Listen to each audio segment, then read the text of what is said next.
भाई बात शुरू हुई थी कि इस्लामाबाद के हाई कोर्ट के 6 जजेस जो है वो बेबस नजर आए कि उनको समझ नहीं आ रहा कि अगर उनको प्रेशराइज किया जाए किसी की तरफ से तो वो क्या करें। उस सिलसिले में आज जो है फुल कोर्ट हुआ रेफरेंस चीफ जस्टिस साहब ने किया। अभी उसका एलामिया नहीं जारी हुआ, पता नहीं है क्या उसके अंदर डिस्कशन हुई है। मेरा ये मौक़िफ़ है कि तौहीन अदालत का नोटिस सर्व करना एक तरीका होता है अगर आपको कोई प्रेशराइज करे, लेकिन वल्लाह आलम सवाल। फिर बात चली कि जी मैंने ये आर्गूमेंट पुट किया कि यहाँ पे तो हमारे प्राइम मिनिस्टर बड़े बेबस नज़र आ रहे हैं। तो आमिर साहब, अगर आपके नज़दीक प्राइम मिनिस्टर बड़े बाइख्तियार है या बिल्कुल ही बेबस है? क्योंकि अगर वो बेबस है तो बाकी भी बेबस ही होंगे भाई। फिर जजेस का क्या? नहीं, अगर तो कामरान भाई आज एजेंडा प्राइम मिनिस्टर है या अदलिया है तो वो आप बताएं, फिर उस पर बात नहीं। वो मैंने उससे जोड़ा सवाल को, अगर आप जवाब देना चाहें तो मर्जी आपकी। मैं यही कह रहा हूँ, नहीं, मैं इसीलिए कह रहा हूँ कि वो मियाँ जावेद लतीफ़ जाने, उनके प्राइम मिनिस्टर जाने। तो आपके प्राइम मिनिस्टर नहीं है, वो मेरे भी तो है। अभी बहुत टाइम है। आमिर साहब तो गाली नहीं कर रहे इस गल पे। प्राइम मिनिस्टर हैं। नहीं, जो बात आप कर रहे हैं ना, मैं बिल्कुल वही बात बता रहा हूं आपको कि ये आप जाने और मियां जावेद नहीं। आप ये बताएं बेबस है कि बाइख्तियार प्राइम मिनिस्टर है? बार उनसे कहलवा नहीं। देखें, प्राइम मिनिस्टर एक था इमरान खान, जो बनने से पहले कहता था मुझे आर्मी चीफ ने कहा ना तो कान पकड़ के निकाल दूंगा, और जब वो बाहर गया तो कहता सब कुछ मेरे से बाजवा ने करा लिया, मैं कानून साजी भी वही करा के देते थे। ये जिसके दावे थे मैं उसकी बात कर रहा हूँ। शहबाज शरीफ ने तो कोई दावा ही नहीं किया हुआ, लिहाजा उनको अभी हम दावा ही नहीं है कि वो कब तक कैसे फैसले करें। नहीं, कोई दावा नहीं है ना, मैं सही कह रहा हूँ।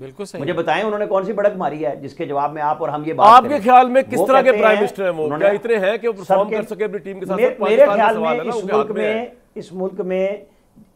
में इस मुल्क को चलाने के लिए जैसा वजीर आजम आज के लिए चाहिए है वो मौजूद है, वरना नवाज शरीफ वजीर आजम होते।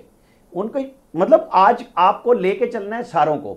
अब मसला ये नहीं समझ आ रहा कि इन जजेस ने जो शौकत अजीज सिद्दीकी के खत से फ़ायदा उठाते हुए जब उसके बच्चों की शादियों में नहीं जाते थे, तो आज क्यों ये कल खत लिखा और इसे पब्लिक किया? वो जो आप बात कर रहे हैं ना कि साफ़ी लेके आते हैं, मैं वही बात करना चाह रहा हूँ। ख़त अगर ये सेंसिटिव वाइज होता तो ये वेट करते कि चीफ जस्टिस को हमने खत लिखा है, वो क्या करते हैं। चीफ जस्टिस ने तो बेस्ट कर दिया है, अब हमें वेट ही करना है कि वो फैसला क्या करते हैं। यानी थोड़े वालों इनकार ही समझिए, थोड़ा जवाब भी वेट ही है। नहीं चाहे नहीं, चाहे वो कहें कि जी हमने इंक्वायरी करनी है, पॉइंट आ गया जी, सबको शोकाज कर दें कि तुम लोग सियासत करने आए हुए हो, तुम लोगों के फैसले क्या थे, या वो कोई इंटरनल कमेटी बुलाएंगे, क्योंकि अब इस पे आप मट्टी नहीं डाल सकते। ये मैं आपको बता दूं, पॉइंट आ गया आपका। अब ये अपने अंजाम पे पहुंचेगी बात, इन जजेस पे भी।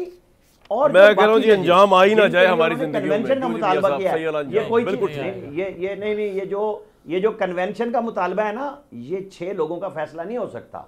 इसके ऊपर इन्वेस्टिगेशन फुल कोर्ट को। अच्छा, इन 6 जजों पे इन्वेस्टिगेशन शुरू कर दे अलग से।